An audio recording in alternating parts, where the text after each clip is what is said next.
Welcome back to Howling at the Moon, the officially unofficial podcast for all questions that students have here at the University of West Georgia. As our returning viewers know, this podcast is dedicated to answering you, the students.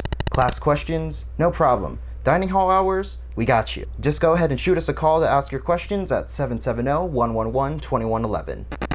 Let's see. Today we have a theme for the episode, the Constitution.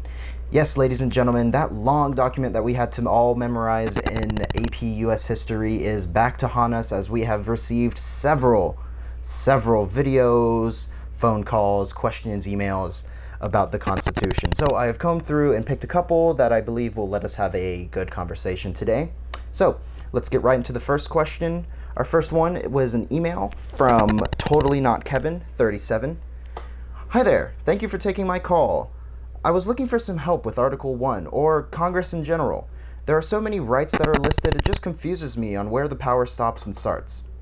So, Totally Not Kevin. I really enjoy this first question because, in short, Congress is given the power to propose laws.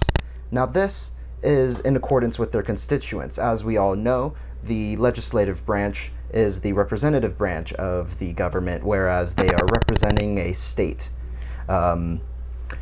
This means, basically, that Congress is limited in power by both the people whom they represent and the process of checks and balances.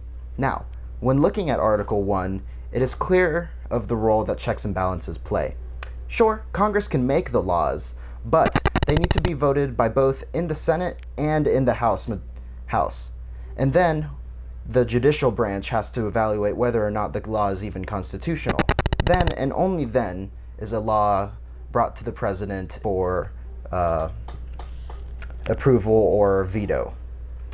Okay, and I would also like to mention, when it comes to certain other powers that aren't commonly thought about when it comes to Congress, they have the powers to declare war, to raise a national army and navy, regulate trade and commerce, establish immigration standards, and establishing federal courts are just a few out of Article 1, Section 8, which is where I got the information for that last piece.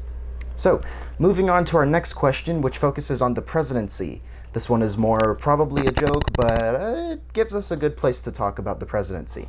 So, the question is, or the comment is, did you see what the president just tweeted? I mean, can he do that? Please help. We are reading about the Constitution in class, and I am still lost. So, as this is an educational podcast and not a news column or political talk show, I'm going to be generalizing here. But no, the president himself cannot declare war, and no, the president cannot make his own laws. Actually, when it comes to presidential powers, it's actually important to remember that he is the president-in-chief and chief diplomat of our government. It is the seat of power in the executive branch, is the presidency. To name a few more, coming from the Constitution, Article 2, calling out troops to protect our nation against an attack, making suggestions about things that should be new laws. Now, this is the important part that most people forget about. Sure, any president can suggest that, hey, we should have a law for this certain thing that he feels strongly about, but he is in no power to actually create it. And again, just to go over, the president cannot make laws, declare war, or decide how federal money will be spent. Okay, moving on. Going back to our checks and balances discussion, the president can only sign into law or veto a bill that has gone through the lawmaking process. Even then, in the case of a veto, the bill is sent back to the floor for a final vote in the Senate to see if the veto gets overridden. So, nice little tidbit about the presidency is that there's actually a total of 15 cabinet seats representing the 15 executive departments. Fun little fact. So, doing the research for this episode, I was able to refresh my own memory about the Constitution, and I wanted to point out some interesting things that I learned this time around. So, the Constitution in its original iterations did not have any requirements for voting. At first, to vote, all you had to do was be a land-owning male. This was obviously changed with Amendments 15 and 19, allowing African Americans and women to vote respectively. Then in 1924, shortly after the 19th Amendment, Native Americans were given citizenship, which meant that they were able to vote. The next thing I noticed when reading through Article 1 is that there's nothing stating that the Speaker of the House of Representatives has to be a member of the House. anyone can be voted in for that position. However, to my knowledge, despite this fact, no one outside of the House members have been voted for the Speaker position. Also, while looking at the amendments in the Constitution, I noticed an interesting trend.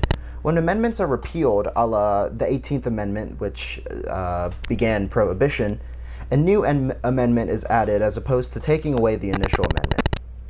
Anyway, thank you for tuning in to our Constitution edition of Howling at the Moon. We hope you enjoyed, and we hope to see you next time.